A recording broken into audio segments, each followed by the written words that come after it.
सुप्रभात विद्यार्थियों। आज हम आपकी हिंदी की जो पुस्तक है उसका जो 14वां अध्याय है स्वर्ण नगरी की सैर, उसको पढ़ेंगे और समझेंगे। देखिए, सर्दी की छुट्टियां थी, शीतकालीन जो अवकाश आता है ना आपका, उसमें देखिए एक तो होता है ग्रीष्मकालीन अवकाश गर्मियों का, एक होता है शीतकालीन यानी सर्दियों का। जो सर्दियों का आपका अवकाश है, उस सर्दियों के अवकाश में ये जो कुछ बच्चे होते हैं, बरकत, मुरली, रोनित, किशोरी, ये बच्चे हैं, ये अपने हिंदी के जो अध्यापक हैं संदीप जी, उनके साथ क्या करते हैं, जैसलमेर के लिए रवाना होते हैं। और जैसलमेर में ये जो जो चीज़ें देखते हैं, वहाँ जिन चीज़ों को देखते हैं उसका वर्णन इस पाठ में किया गया है। वहाँ की सुंदरता का, वहाँ के स्थल, किले, ये सारी चीज़ें इसमें दिखाई गई है। तो देखिए, इसको पढ़ते हैं और समझते हैं। भारत की पश्चिमी सीमा का सजग प्रहरी है जैसलमेर। भारत हमारा जो देश है, इसके पश्चिम की जो सीमा है, पश्चिम की जो सीमा है उसका सजग यानी जागरूक, प्रहरी यानी पहरा देने वाला, उसकी पश्चिम की सीमा का जो पहरा देने वाला है वो कौन सा मतलब ज़िला है, राजस्थान का जैसलमेर। देखिए, भारत में राजस्थान स्थित है, राजस्थान भारत के पश्चिम में स्थित है।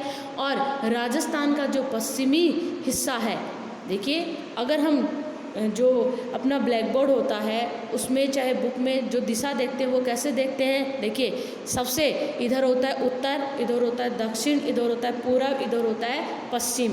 तो मान लीजिए ये जैसे अपना भारत है, इस भारत के ये जो पश्चिम का हिस्सा है, इसमें यहाँ राजस्थान स्थित है और राजस्थान के पश्चिम में पाकिस्तान की सीमा से लगा हुआ अपना जैसलमेर ज़िला स्थित है।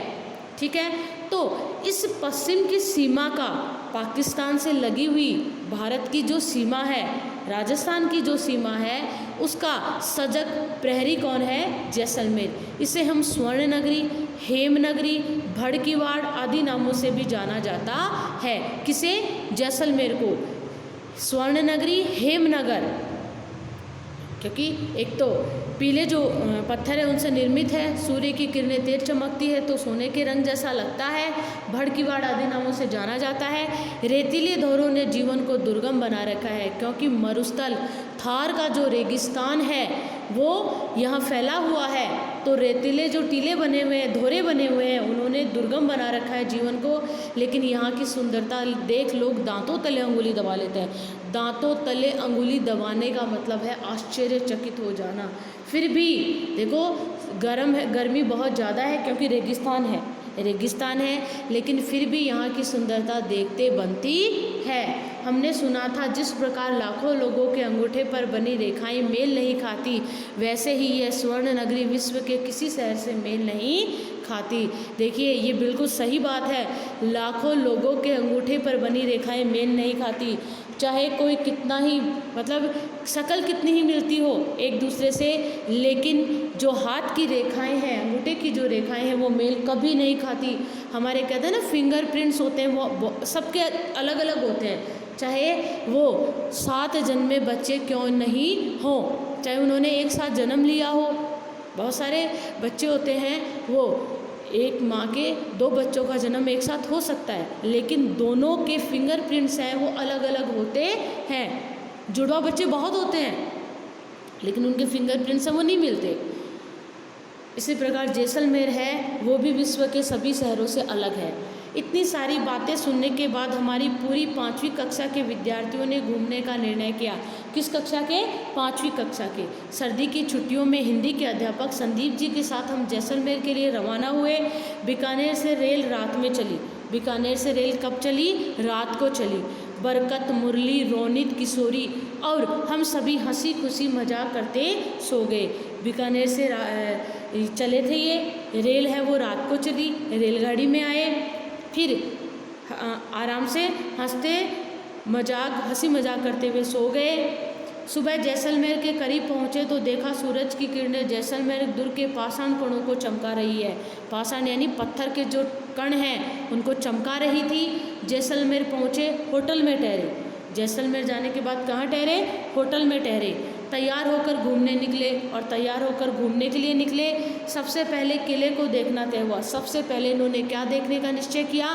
किला, जैसलमेर का किला, जो कि त्रिकूट पहाड़ी पर बना है। जो किस पहाड़ी पे बना है? त्रिकूट पहाड़ी पे बना हुआ है। इसे त्रिकूटगढ़ के नाम से भी जाना जाता है। इसे त्रिकूटगढ़ भी कहते हैं। क्यों कहते हैं? क्योंकि ये त्रिकूट पहाड़ी पे बना हुआ है। महारावल राव जैसल ने इसका निर्माण करवाया था। जैसलमेर दुर्ग का निर्माण किसने करवाया था? महारावल राव जैसल ने। इसीलिए इसका नाम जैसल की वजह से जैसलमेर पड़ा। जैसल की वजह से क्या बना? जैसलमेर पड़ा। जिस प्रकार राव बीका ने बीकानेर बसाया था तो बीकानेर पड़ गया। ठीक है, उदय सिंह ने उदयपुर बनवाया था तो उन्हीं के नाम पे उदयपुर बना। ठीक वैसे ही राव जैसल ने इस दुर्ग का निर्माण करवाया। हम प्रथम पोल अखे पोल से होते हुए दुर्ग के ऊपर पहुँचे। प्रथम जो पोल था, दरवाज़ा था, उससे होते हुए दुर्ग के ऊपर पहुँचे। किले की सड़क पे भी पत्थरों की बनी हुई थी। और देखिए खासियत, सड़क भी कैसी बनी हुई थी? पत्थर से बनी हुई थी। वहाँ हमने रंग महल, मोती महल, जैन मंदिर देखे, लक्ष्मी नाथ जी के दर्शन भी किए। देखिए वहाँ मंदिर है किसका? लक्ष्मी नाथ जी, लक्ष्मी के नाथ जी भगवान विष्णु का। और रंग महल, मोती महल, जैन मंदिर भी, ये सारी चीज़ें थी वो देखी। इनके पत्थरों पर कलात्मक खुदाई वाली देवी देवताओं की प्रतिमाएं बनी हुई हैं। देखिए पत्थरों पर कलात्मक यानी एकदम विभिन्न प्रकार की उनमें क्या कलाकारियाँ हैं वो की गई हैं, डिजाइन वगैरह बनाई गई हैं, खुदाई की गई है। और देवी देवताओं की प्रतिमाएं यानी उनकी मूर्तियाँ, उन पे सुंदर सुंदर आकृतियाँ बनाई हुई हैं। दुर्ग के चारों ओर 99 बुर्ज हैं। दुर्ग के चारों तरफ कितने बुर्ज हैं? 99। ये बुर्ज दुर्ग को मजबूती प्रदान करते हैं। और ये जो बुर्ज हैं ये दुर्ग को मजबूती देते हैं, मजबूती प्रदान करते हैं। पहले जो महल वगैरह होते थे उनको बनाते इसी प्रकार से थे ताकि जो दुश्मन है वो अंदर न आ सके। इसे हवेलियों व झरोकों की नगरी भी कहते हैं। इसमें बहुत सारी हवेलियां हैं, झरोके हैं, इसलिए इसे हवेली और झरोकों की नगरी भी कहते हैं। यहाँ पटुओं की हवेली, नथमल की हवेली, सालिम सिंह की हवेली आदि दर्शनीय हवेलियाँ हैं। यहाँ इसलिए इसे कहते हैं हवेलियाँ। हवेलियों की नगरी क्यों कहते हैं? क्योंकि यहाँ देखिए पटुओं की, नथमल की, सालिम सिंह की बहुत सारी हवेलियाँ हैं दर्शनीय, जिन्हें देखने का मन करता है। इनके झरोकों पर की गई नक्काशी लाजवाब है। और इनके जो झरोके हैं, खिड़की वगैरह हैं, उन पे जो नक्काशी की गई है बहुत ही लाजवाब है, बहुत ही सुंदर है, बेमिसाल है। इनका सौंदर्य देख हम आश्चर्यचकित रह गए। और इनका सौंदर्य देखकर जो बच्चे थे वो आश्चर्यचकित हो गए कि इतनी सुंदर नक्काशी कैसे की जा सकती है। पहले देखे, आजकल तो विभिन्न प्रकार की मशीनें हैं, सब कुछ है। ये सोचिए कि पहले के जो कलाकार थे, पहले के जो चित्रकार थे, मूर्तिकार थे, उनकी कला कितनी निपुण थी। वो अपनी कला में कितने निपुण थे, कितने श्रेष्ठ कलाकार थे वो।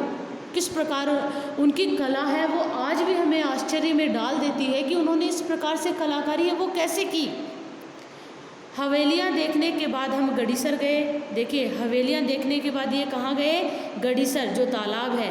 यह तालाब सदियों से यहाँ के वासिंदों की प्यास बुझाता आया। वासिंदे जो लोग यहाँ पे वास करते हैं, रहते हैं, यहाँ के जो रहने वाले हैं उनकी प्यास बुझाता है। कौन सा? गड़ीसर तालाब। यहाँ एक पत्थर सौंदर्य बिखेरता नजर आता है। सौंदर्य यानी सुंदरता। इसी की पाल पर मुक्तेश्वर मंदिर व बगीचियाँ बनी हुई है। मुक्तेश्वर मंदिर है और बगीचियाँ हैं सुंदर सुंदर।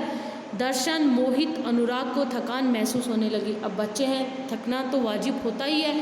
थक गए, हम होटल में जाकर आराम करने लगे। दूसरे दिवस हमने बादल विलास और जवाहर विलास देखे। बादल विलास और जवाहर विलास है वो देखे।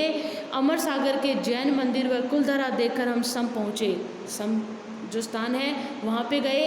अमर सागर का जो जैन मंदिर है और कुलधरा देखकर हम सम के धोरों की मखमली रेत पर खूब नाचे गाए। बच्चों को तो मिट्टी में खेलना वैसे ही बहुत अच्छा लगता है। तो देखिए सम के जो रेतीले धोरे हैं ना, वो मखमली रेत लगी मखमल के समान। ठंडी होती है तो बहुत जल्दी और गर्म होती है तो बहुत जल्दी। रेत की ये विशेषता होती है। तो देखिए वहाँ ऊँट की सवारी ने बहुत रोमांचित किया। और वहाँ देखिए ऊँट दिख रहा है आपको, कितना सजा के रखा हुआ है। तो ऊँट की सवारी है उसने बहुत रोमांचित किया, आकर्षित किया। सूर्यास्त ने अपनी लालिमा बिखेरी और हम जैसलमेर लौट आए। सम गए थे, सम से वापस जैसलमेर आ गए। रात में कैर सांगरी पचकुटा की सब्जी व दाल बाटी चूरमा का आस्वादन किया। उसका आस्वादन, स्वाद है वो लिया। किसका? कैर सांगरी। देखिए विशेषता है हमारे, जो यहाँ की विशेष सब्जी है कैर सांगरी, और पंचकुटा की सब्जी दाल बाटी चूरमा तो हमारा विशेष भोजन है। अगले दिवस बड़ा बाग की छतरियाँ व वुड फॉसिल पार्क देखा। और वुड फॉसिल जो पार्क है जीवाश्म वाला, वो देखा। बस का रुख पोखरण की ओर हुआ। उसके बाद पोखरण का शक्ति स्थल देखकर सभी का सीना गर्व से फूल गया। पोखरण का जो शक्ति स्थल था वहाँ आपको पता है कि यहीं पे जो परीक्षण हुआ था किसके समय? अटल बिहारी वाजपेयी के समय।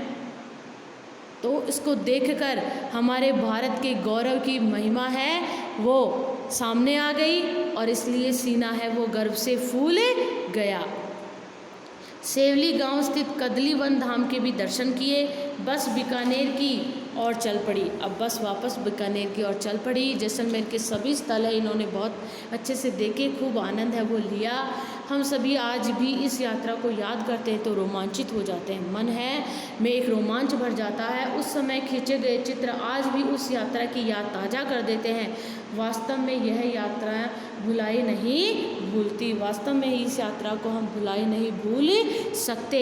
देखिए कितनी अच्छी अच्छी जगह थी। जैसलमेर का दुर्ग देखा।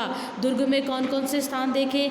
रंग महल, मोती महल, जैन मंदिर, लक्ष्मीनाथ जी के दर्शन किए।